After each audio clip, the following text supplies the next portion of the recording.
There was a ridge on Guam that swallowed everything the Marines threw at it. Rifle fire did nothing. Grenades tossed against the slope did nothing. Even a 30-ton Sherman gun tank, punching a shell straight into the coral, could not reach the men dug in behind it. In the summer of 1944, on a narrow island in the Pacific, the United States Marine Corps ran headlong into a defense built to absorb every single weapon they carried ashore. The Japanese had gone underground, into caves and concrete and tunnels cut into the backsides of hills. But the Marines had brought something new to the Pacific.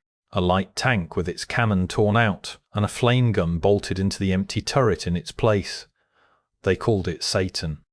This is the story of how a handful of improvised flame tanks helped pull Guam out of Japanese hands, one ridge and one cave mouth at a time. It is a story about a weapon that almost nobody remembers, thrown together in a hurry in a workshop, out of tanks the army had already written off as obsolete. And it is a story about the problem that forced the Marines to build it in the first place.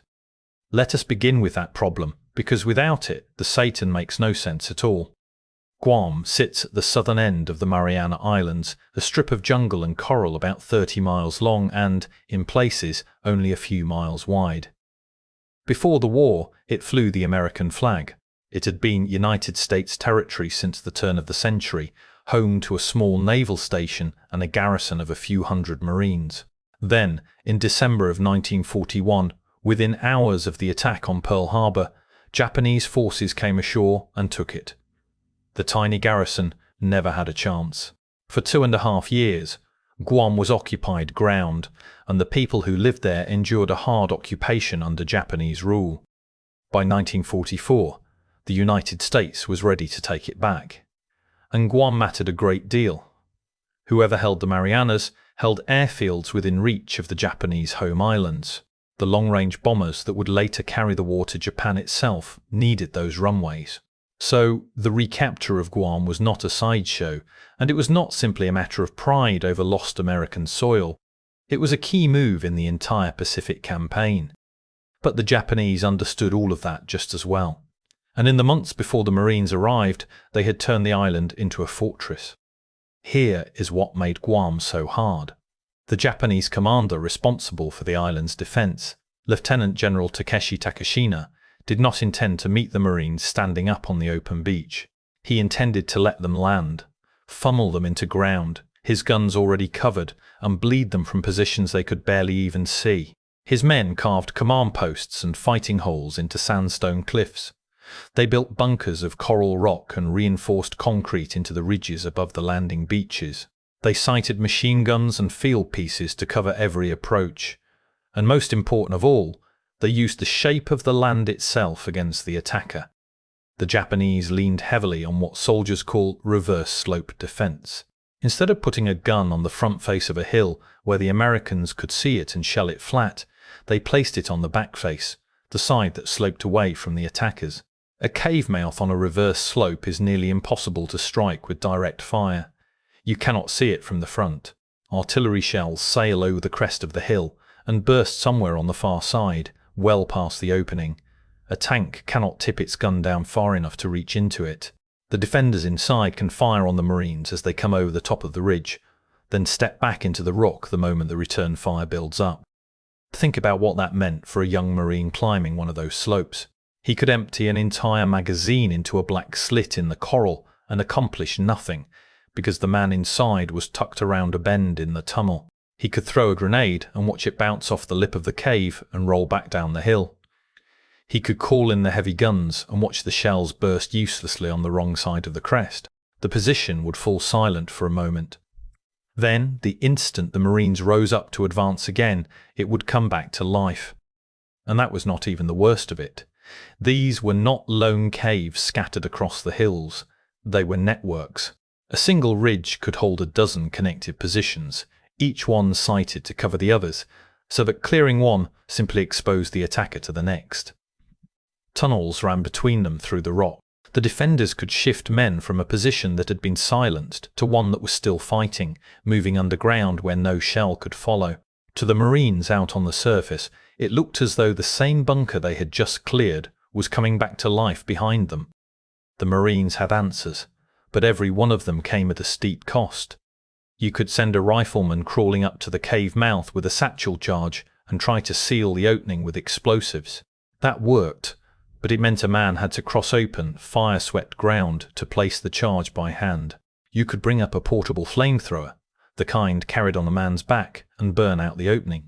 That worked too, but the operator had to close to within a few dozen yards while hauling tanks of fuel on his shoulders, and every soldier on that battlefield understood how exposed that made him.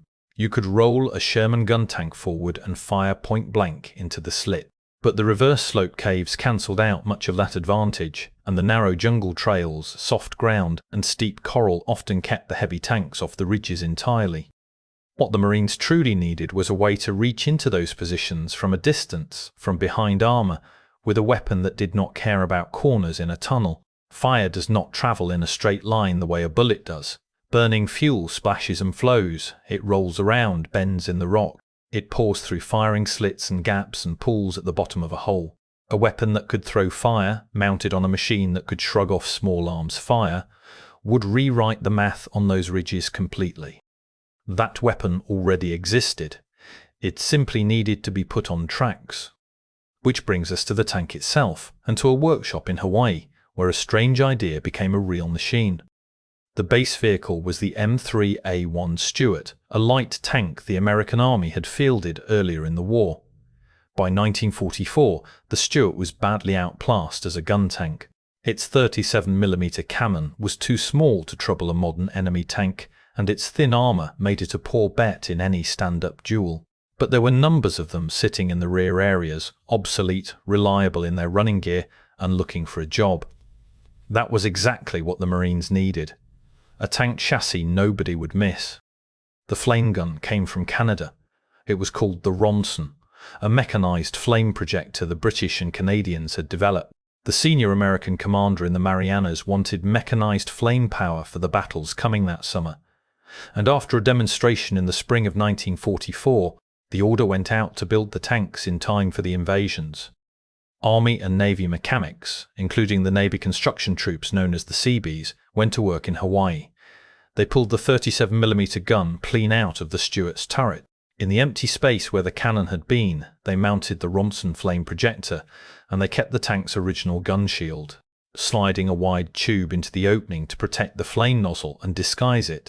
Inside the hull, they fitted a large fuel tank holding about 170 gallons of thickened fuel, a jellied blend that clung to whatever it struck. Carbon dioxide gas under pressure drove that fuel out through the nozzle. When the crew hit the trigger, the tank breathed out a long rod of fire that could reach somewhere between 40 and 80 yards, depending on the mixture, with the thicker blend throwing the farthest and sticking the hardest. Some of them were even rigged with a long hose so that a portable flame unit could be carried out to the infantry.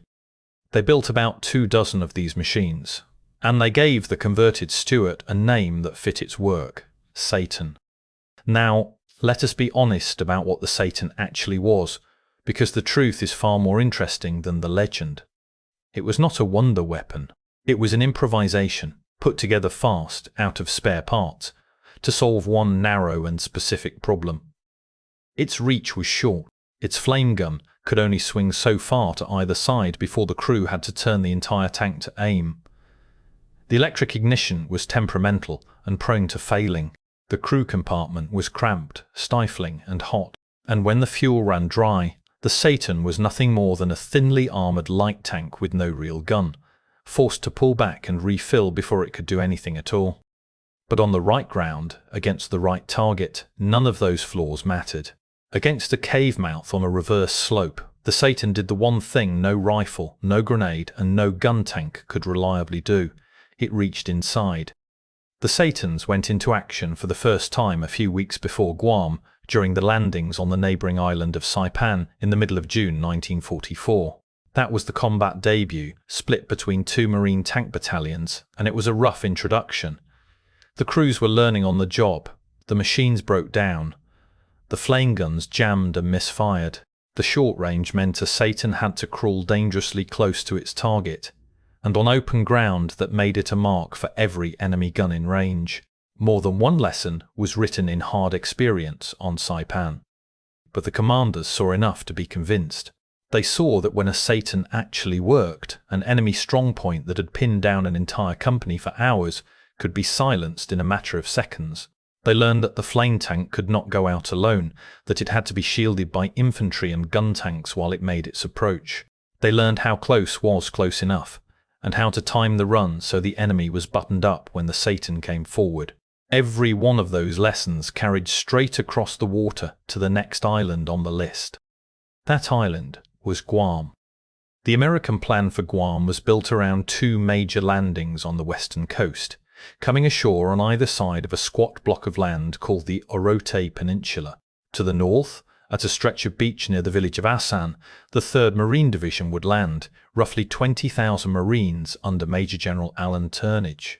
To the south, near Agat, the 1st Provisional Marine Brigade would come in, about 8,000 strong, under Brigadier General Lemuel Shepard. Behind them waited the Army's 77th Infantry Division as a follow-on force, and over the whole operation stood the commander of the Amphibious Corps, Major General Roy Geiger. The Orote Peninsula between the two beachheads held an airfield, and taking it was one of the first big objectives of the Southern Force. The flame tanks, the Saitans of Company C of the 3rd Tank Battalion, came ashore with the marine armour supporting the northern landing at Asan. For days before the troops went in, the Navy pounded the island with one of the longest pre-landing bombardments of the entire Pacific War, working over the known positions along the coast. Then, on the 21st of July 1944, the landing craft turned toward the beaches, and Guam showed its teeth at once. The 3rd Marine Division came ashore at Asan almost directly beneath General Takashina's own cave command post, which looked down on the whole beachhead from a sandstone cliff. The high ground on both flanks of the landing zone was studded with the very positions we have been describing. Caves, bunkers, and dug-in guns lined the ridges, and they fired down onto the Marines and machines crossing the open sand. The names of that ground would stay with the men who fought there. Chinito Cliff, Bunshu Ridge, called after a Marine officer who fell trying to take it, the Fonte Plateau rising behind them all. To the south, near Agat, the brigade ran into the same brutal welcome, strong points on the flanks raking the beach as the Marines pushed inland toward the Orote airfield. The Marines got ashore. They always did.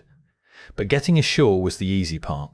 The hard part was the wall of high ground behind the beaches, ridge after ridge after ridge, each one seeded with those reverse slope positions, and every last one of them had to be taken before the island could be called one. This is where the Saipan earned its keep. Before we go on, if you are the kind of person who wants the real machinery of these battles, the actual weapons and how they were used rather than just arrows on a map, then take 1 second and subscribe. It genuinely helps this channel keep making these deep dives. Now, back to the ridges above Asan. The way the Marines used the Saipan settled into a routine, a piece of teamwork worked out under fire and refined from the hard lessons of Saipan. The flame tank never rolled off on its own. It moved with the infantry and, wherever the ground allowed, with the M4 Sherman gun tanks. The riflemen and the Shermans would pin a Japanese position down first, forcing the defenders to keep their heads inside the rock. The gun tanks would hammer the cave mouth with high explosive shells and machine gun fire, stripping away the cover and the camouflage around the opening. And then, while the enemy was buttoned up and blind, the Saipan would crawl forward to close range. At 40 or 50 yards, sometimes nearer than that, the crew triggered the Ronson. A long rod of fire reached across the gap and poured straight into the opening in the coral. This is the part that changed everything. The flame did not need a clean line to a target the way a bullet did.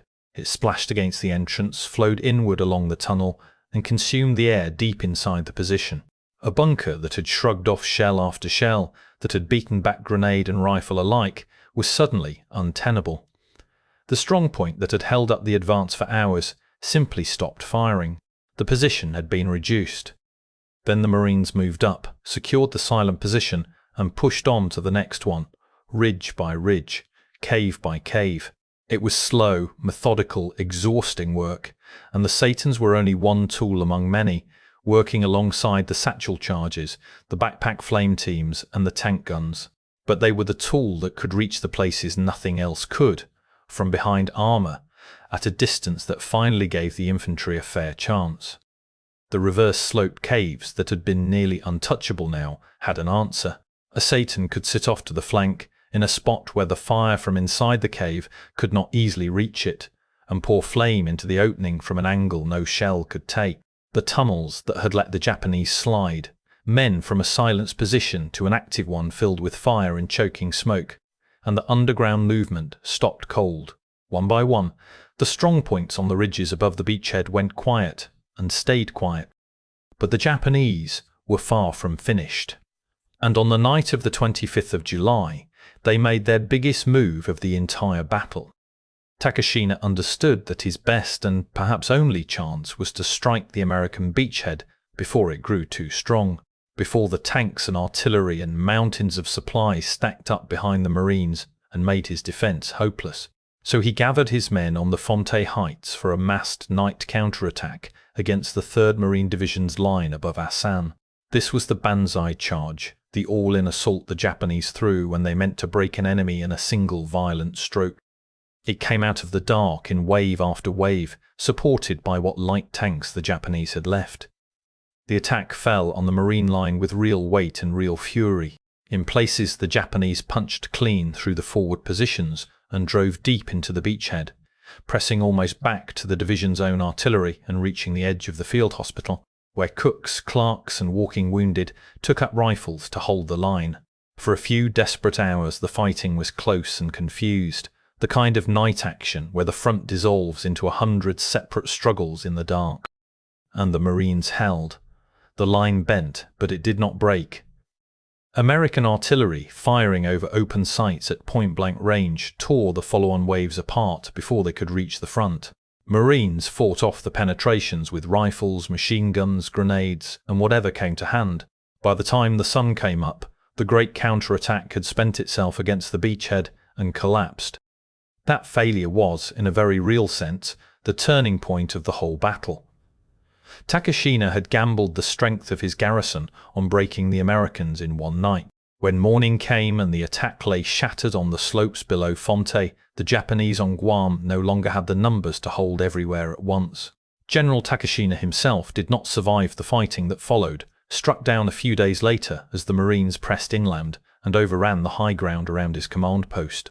The senior Japanese general on the island took direct control, but the defence had been broken as an organised force. From that point on, the battle became a grinding advance northward, the Marines and the army driving the surviving defenders back toward the hills and jungle at the far end of Guam. And through that entire advance, the same work went on without pause. Every ridge that hid a network of caves had to be cleared, every bunker had to be reduced.